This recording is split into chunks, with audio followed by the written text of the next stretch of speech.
And did you have a chance to see the film? I did. Okay. Finished it this morning. I Okay. loved it.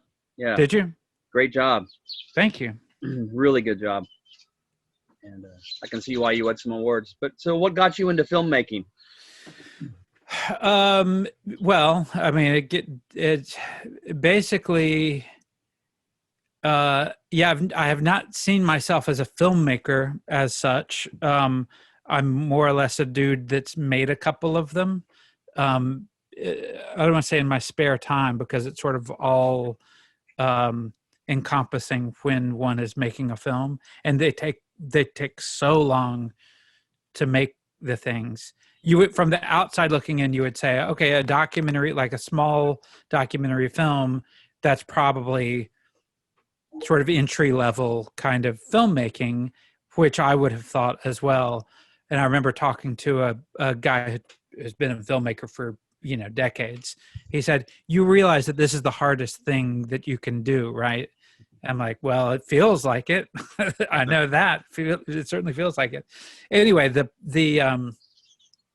probably, so my wife, my now wife, then companion, back in, I don't know, around 2000, 2001, something like that, I had introduced her to sacred harp singing, and she was taking a film class at the university we both attended in Georgia.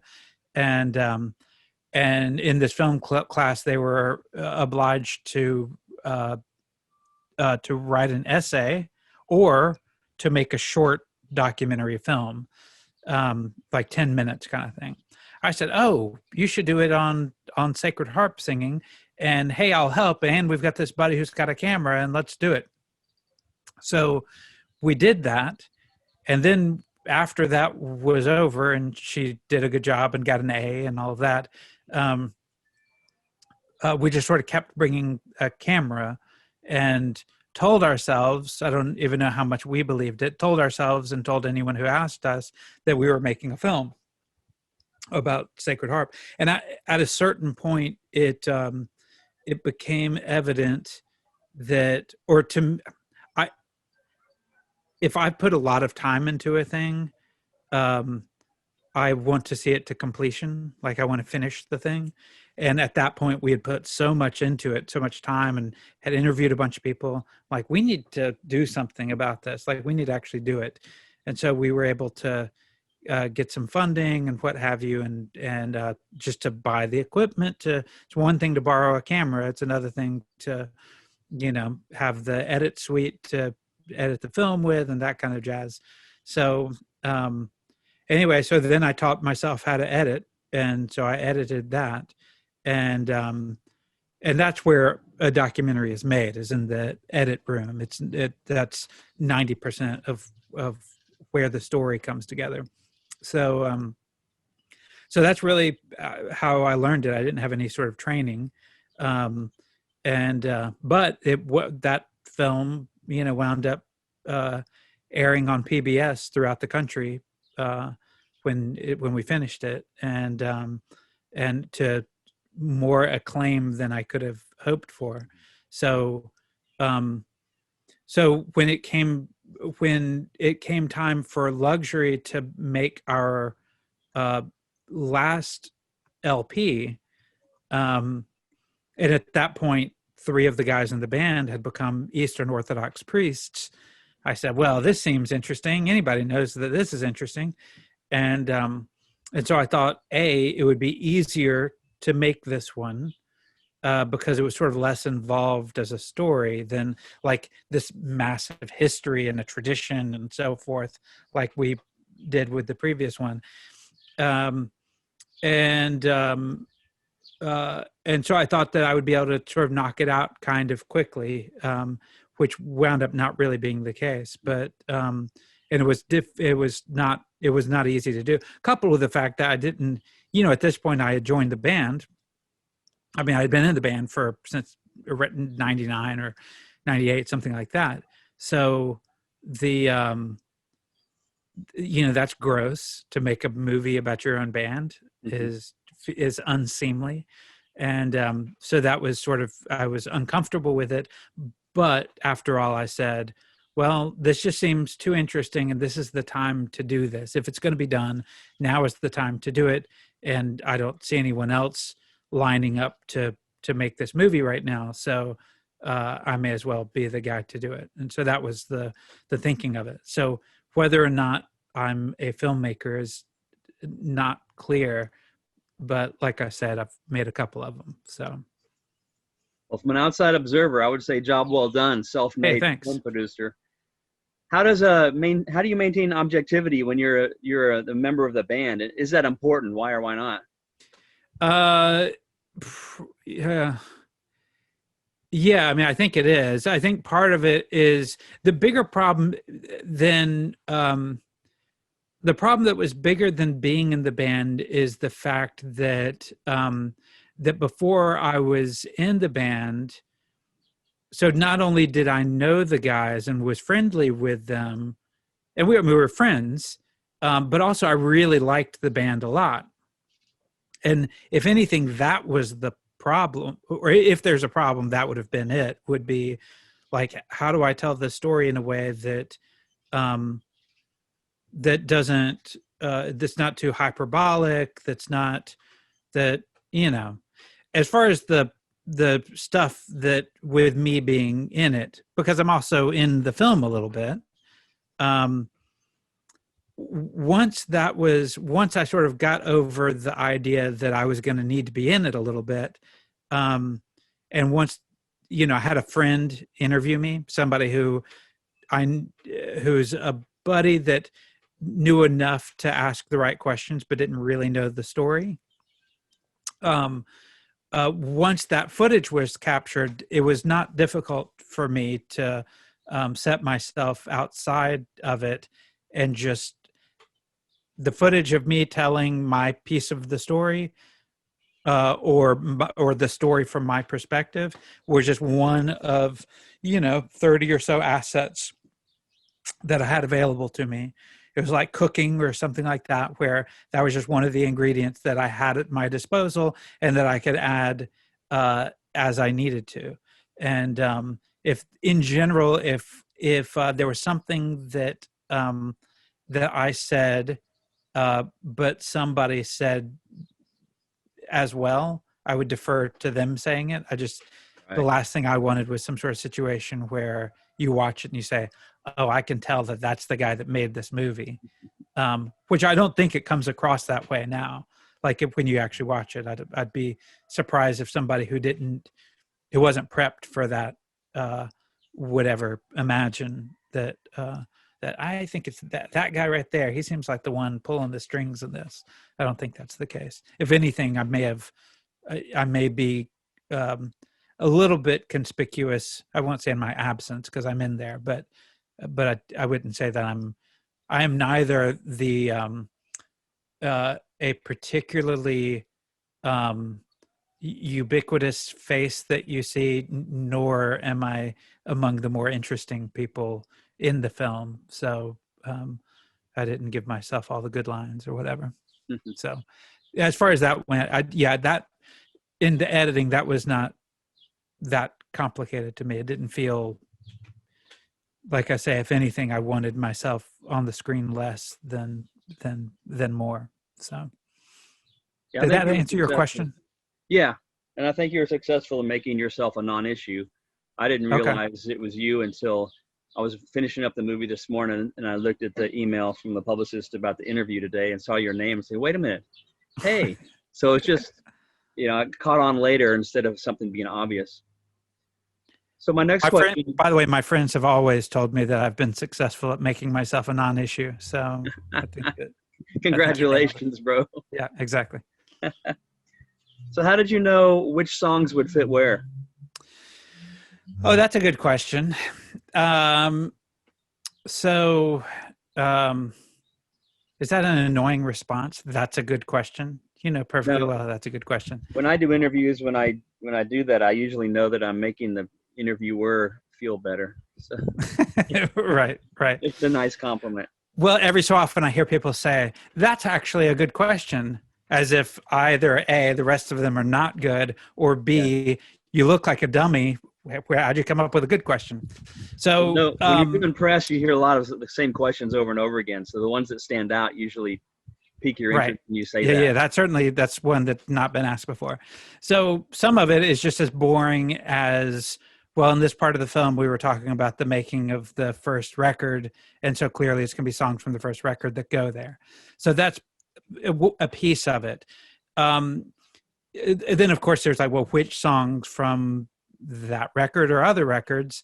And so there were some songs that clearly I think spoke to some of the issues that were at play um, in the band. So I think there's some emphasis placed on the song Pink Revenge, which is the first song on the first record, which is about a transgender kid, is how we would say it now.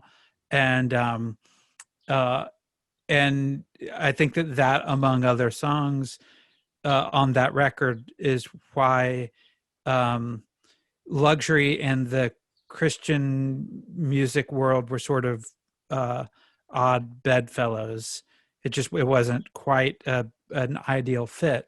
Um, um, so, and then there were, there's a song that's very clearly about the wreck, and so, that made sense to, like I knew where I was going to put that. Like I could have told you where that was going to go before I even thought about making the movie. Um, and then there was a good bit of what I would call the score, um, which you wouldn't necessarily even think of. Most of the film, it's like, well, here's a clip of this song from this album. Here's a bit of this song from this album.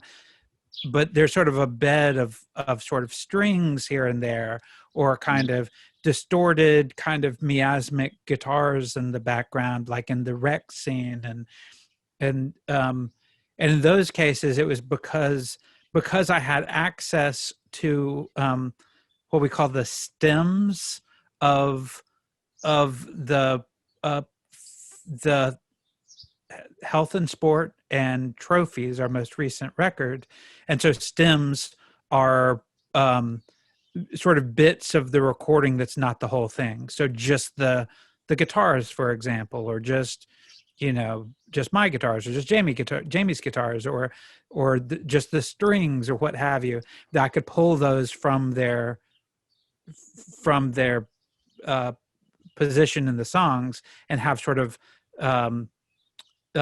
and use those as almost like a composed score. And I think that they work on their own pretty well, actually.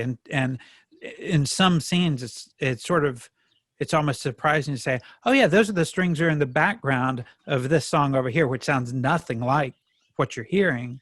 So so that would be the other kind of use of luxury music that's not actual luxury music, if that makes sense. That's really cool. That's a nice way to work things out. Yeah, yeah. So it gives it makes it seem like a real movie. Like when you've got sort of strings, it's like, oh, this feels like this feels legit. Mm-hmm. They put some money into this thing. So yeah, it has a sheen of whatever. I don't know. It flows perfectly. Cool. I didn't see any flaws. It was awesome. Oh, there are some. Everybody knows their own mistakes. Yep. But I didn't see them. So when and how did you discover the music of luxury? So the first time I was aware of luxury, it was before they had changed the name of the band. They had been called The Shroud before that.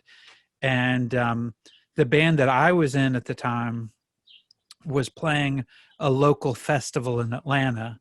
And I remember Matt Goldman, who was the drummer of my band, and I were walking through this field, hearing this band performing, seeing a funny guy in a dress singing, and I was aware that was the Shroud.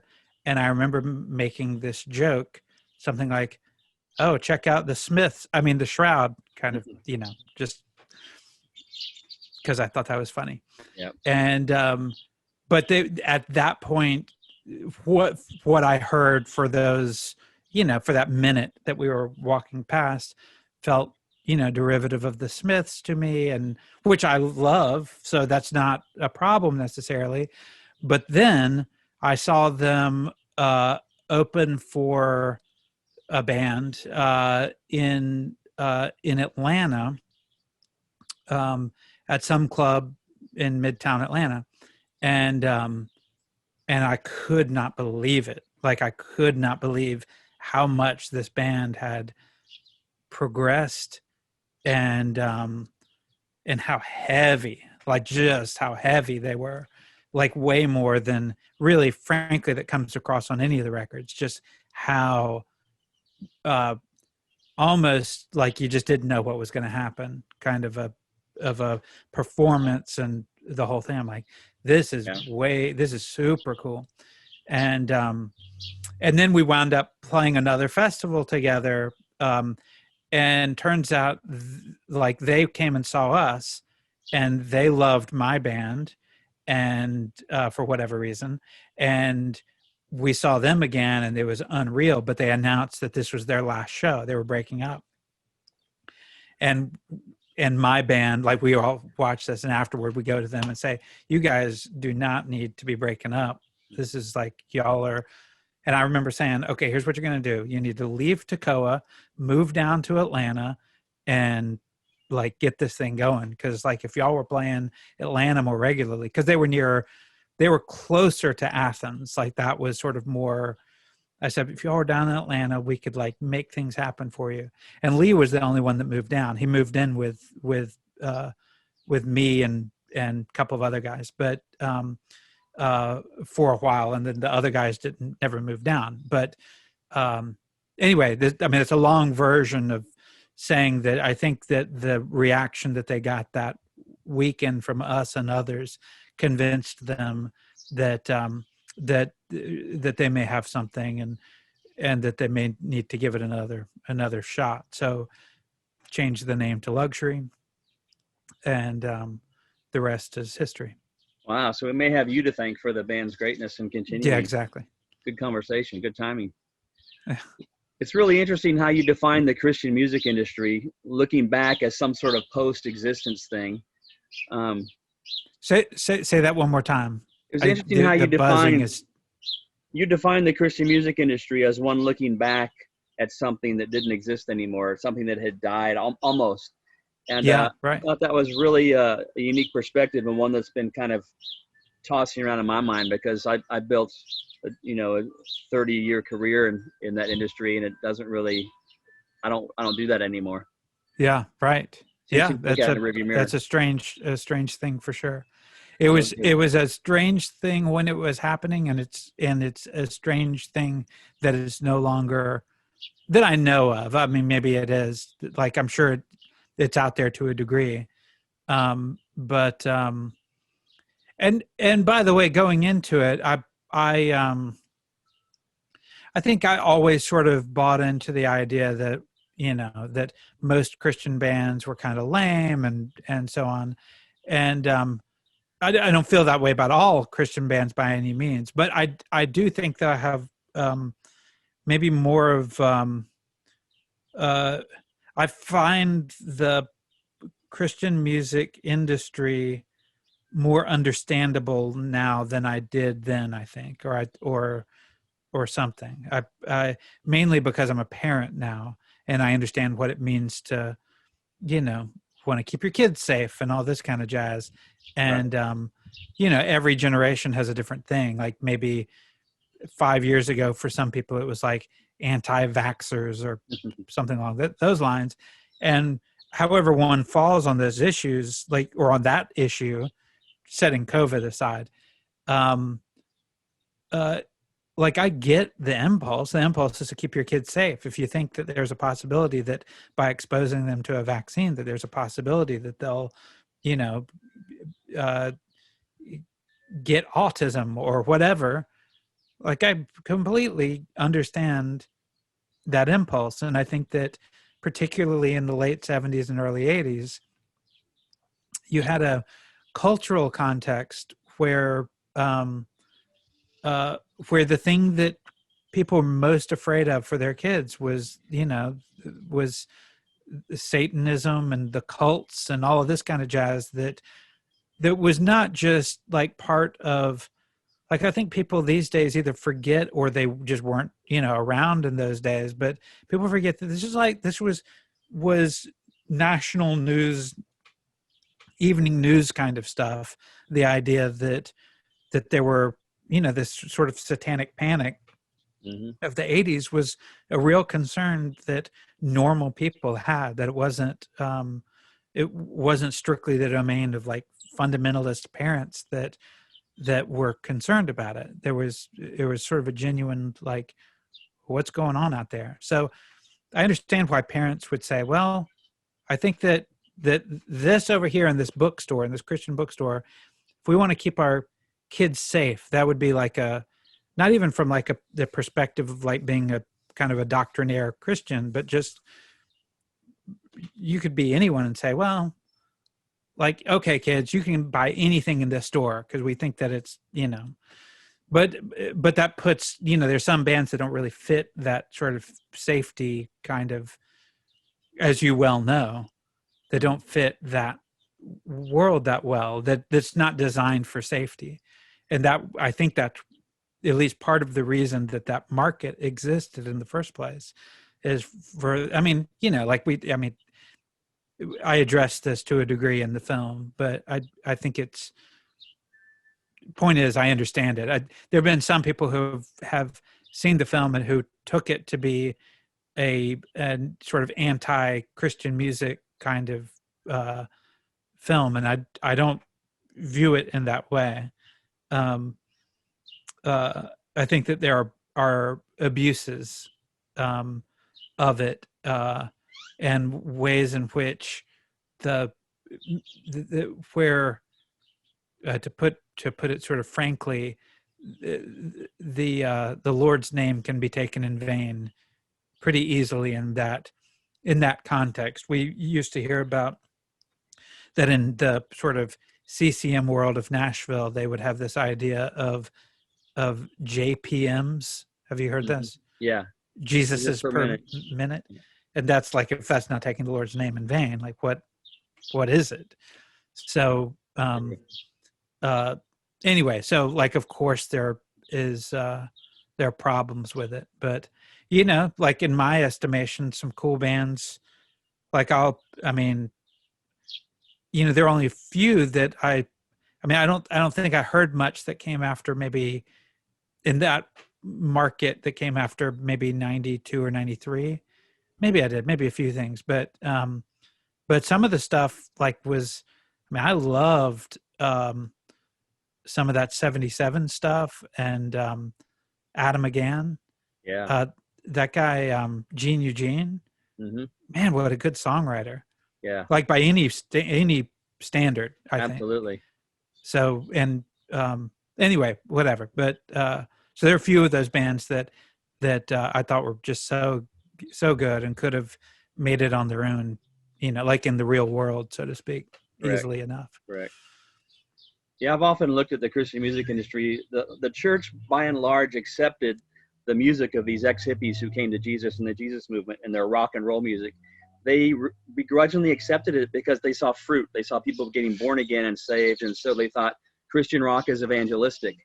And I kind of see it that Christian rock is pastoral, that it keeps kids safe. And just like going to church for 10 years, you're going through your teenage years and you're going through a hard time. You've got this lyricist like Mark Solomon of Stavesacre, The Crucified, speaking into your life truth. It's a pastoral gift, and it was a great thing for a lot of Christian kids for that reason. Right. So you were saying, I heard, or I was able to apprehend the idea of what you're saying about the Christian music being pastoral in nature more than evangelistic in your estimation. Yeah. And then I think you maybe started talking about the Wreck, but I couldn't really tell. Yeah. Let me let me get my voice memo recording going here. Okay. I remember covering the wreck as breaking news as much as a bi-monthly print magazine could. We were Right. getting updates from Tooth and Nail's publicist on the fax machine.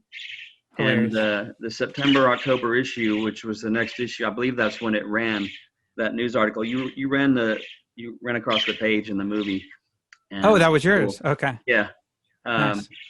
That was the first issue of HM. We transitioned from Heaven's Metal on our 10-year anniversary July issue into September issue. And our lead-off story in our hard news section was that the luxury Piltdown Man accident. And amazing. I remember it vividly. And it was quite a moment for everybody that and had you been at Cornerstone? Yes, I had. Mm-hmm. Okay. Yeah, that was interesting. Like we were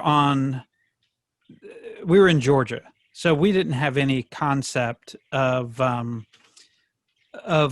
being a part of any broader scene, really, because I mean there were some Christian bands in Georgia, but it seemed like a lot of the people that we had sort of gotten to know either there because they had indicated that they were fans of the band. And I mean, I shouldn't say we at this point. I wasn't in luxury at that point, but being there, being in the hospital and so on, it was interesting. Like we had no reason to believe, I don't even know how people heard about it really. But I remember, I guess it was, Jason Martin from Starflyer 59 and Ronnie Martin, maybe a couple other people drove all the way down from Cornerstone to visit the dudes in the hospital. And, which was sort of striking that like they even knew who Luxury was in a way. So, and that was one thing that sort of came up in the film, like as I was interviewing people, I remember, for example, I was interviewing Aaron Marsh from Copeland, and going to Florida where he lives. Like I was going to be down in Florida anyway, and so I set up an interview. He said, "Oh, you should talk to Mark Solomon while you're down here." And I said, "Oh, who's that?" He said, "Well, he was in this band, Stavesacre and Crucified." And I said, okay, like I'll be happy to talk to him, but is he like, does he know anything about, I mean, does he have anything to contribute? Like, I don't know who he is in this story. And, like when I sat down with Mark, he said, we didn't know anything about this band. And like, that was like one of the first things he said. I'm like, Aaron, what am I doing here? This is awful. Like, this isn't going to go anywhere. And then he said, but then later, like we heard all these things about him and they were sort of a mystery to us and all this kind of jazz. And as you see in the film, like he's unreal good as an interview subject. Yeah. And wound up having like just the fact that there was any reputation for Luxury on the West Coast, like was just, we had no way of knowing. So, because, like it was the Tooth and Nail days for Luxury was strictly pre-internet. So, and we, to this day, we don't know like how many records those albums sold. So, there was just no way of knowing really like what the reach of the band was. So that was an interesting thing, about the wreck, that we discovered that, it had made some sort of an impact with some of these other bands, but B, that that people were even aware of the band on the West Coast. It was, as far as we were concerned, it was strictly a regional affair. So, which is beyond what your question was, but anyway. That's cool. It's funny you brought up Aaron Marsh, because I thought that the vocals by Lee on the new material sounds a lot like Aaron of Copeland. Oh, that's funny. The really tender he's got. Right. So I guess that the band being 3/5 majority in the priesthood, yes. I thought you did a very respectful job of defining orthodoxy as a faith. And Yeah. so I guess the band is a real Christian rock band after all. I don't know. Like, I don't know what's a Christian rock band. I mean, that is the funny thing is that, in my estimation, the reality is that it's a regular rock band that ultimately, surprisingly, wound up with 3 members in the priesthood.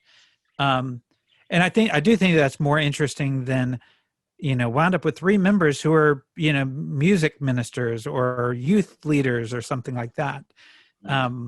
In part because it's just sort of more, I think for American audiences, orthodoxy is sort of more exotic and less sort of understood.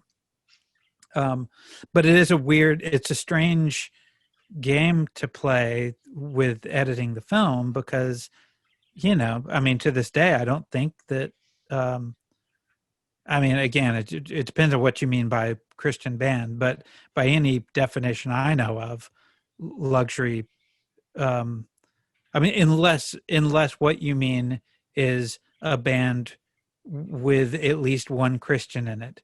If that's what you mean by Christian band, then all of a sudden we really open up, then it's Velvet Underground because of Mo Tucker. It's Big Star because of, well, half of that band were Christians. It's like we could go on and on about like, what. So it's got to mean more than that, right?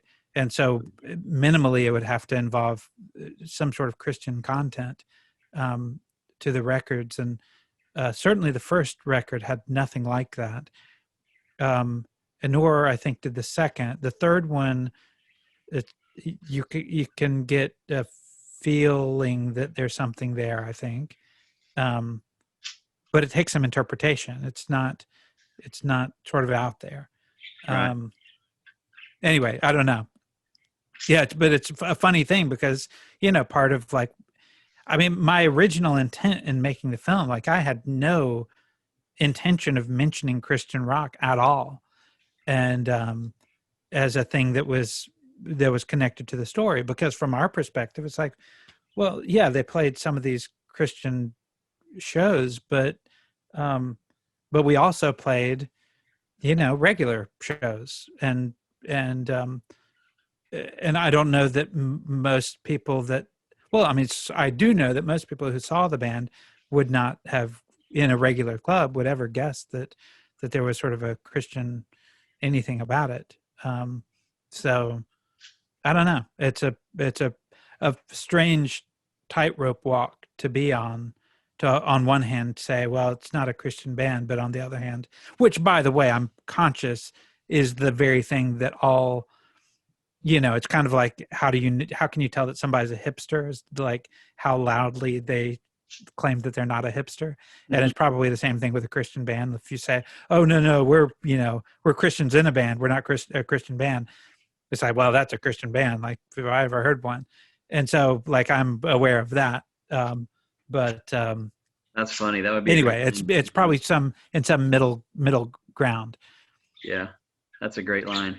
I came up with there's like a threefold definition of what is Christian rock, and one is that nice. Every song has the absolute Christian message in it: sin, salvation, Jesus. The second definition is it's music made by Christians, and it reflects a Christian worldview. A biblical worldview is reflected in it. And the third definition is whatever Christians consider to be Christian rock is ergo Christian rock. Right. So it's one of those 3 things is true. Yeah.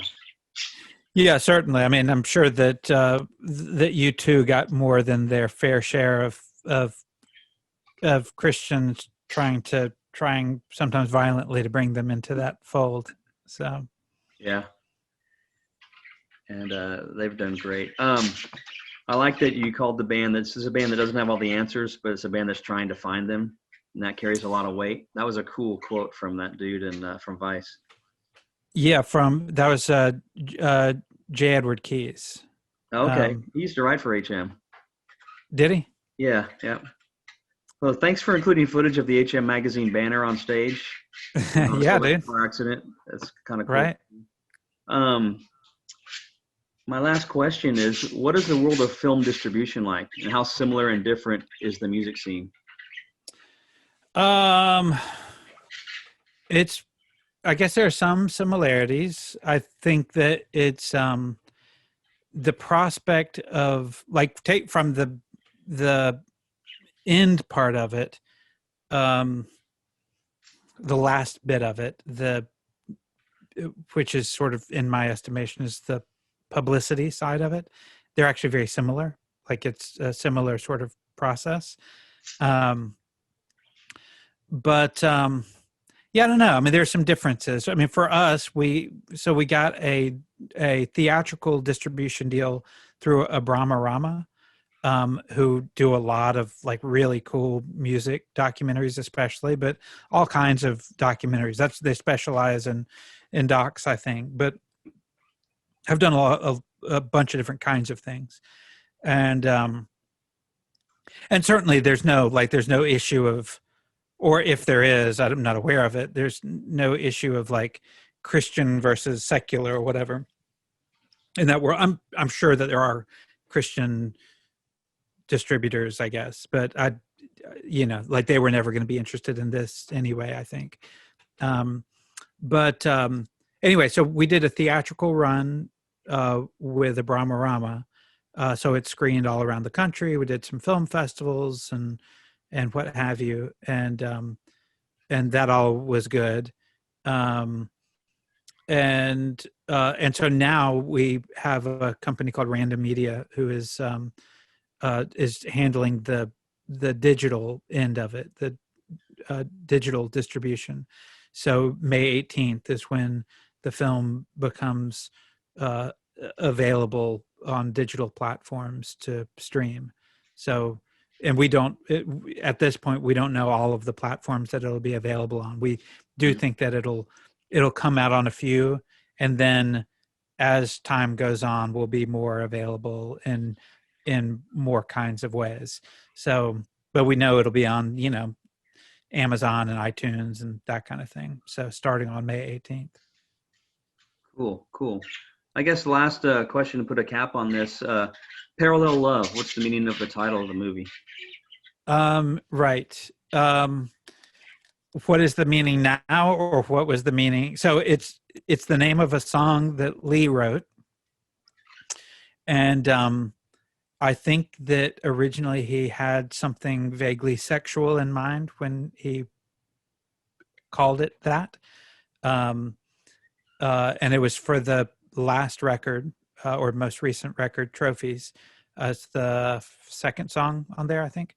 And I had thought about, I mean, there was, for a while there, I was calling the film Biography, Autobiography, which is the name of a song from Health and Sport. There were just a bunch of different, like, I wanted to name it after a luxury song, I thought, or a lyric or whatever. And, but eventually I said, Parallel Love, like, has a sort of a resonance there. And I think it means more than I originally thought it meant. Or maybe I just sort of was conscious that there was something in there that was not conceived by Lee at all when he came up with the name. But I think part of it is that it's sort of these two parallel strands of one's life that, in this case is one's occupation, in the case of the priests, their role as priest, but then on the other hand, there's a equally sort of undeniable calling toward and love of music and doing that. And I would say the ways that those two things play out is that they are parallel. They're not, they don't overlap. Like, there's no sense in which the priests and the band are trying to bring rock and roll to orthodoxy or anything like that at all. Like, they would be aghast at that idea. Nor are they, nor has there been an occasion where they say, hey, there's this a hymn that we sing at church that we want to incorporate into, this tune into a luxury song. There's none of that really either. So it's like they're parallel in the true sense of not really making contact with each other. But then on the other hand, it's like, the point of contact really is the people who hold these parallel loves. So I don't know. I mean, it's a good question, and I think there are probably a lot of different ways of thinking about it and looking at it. So, yeah. Cool. Well, really appreciate your time today, Matt, and I really appreciate the film and wish you the best, and glad to help any way I can. Cool. I'm glad to be helped any way you can. It was very nice speaking with you, and I'm grateful for your time as well. You betcha. Well, have a great rest of your day, and I'll be in touch through the publicist and give you a link and stuff when this is. Hi, this is Doug Van Pelt. Okay, very good. Thank you so much. Founding editor of HM Magazine. If you don't have this issue, take care. This is the one you want. It's the 25th anniversary issue. It's got the top 100 Christian rock albums of all time list. This is definitive, baby. Oh, maybe you want this one instead. It's the thickest issue ever. Actually had a perfect binding spine. And this is the 20th anniversary issue with lots of specialty articles. There's my commercial. Go to the HM Square site. What's it called? hm-press.site. It's hm-press.square.site. Hey.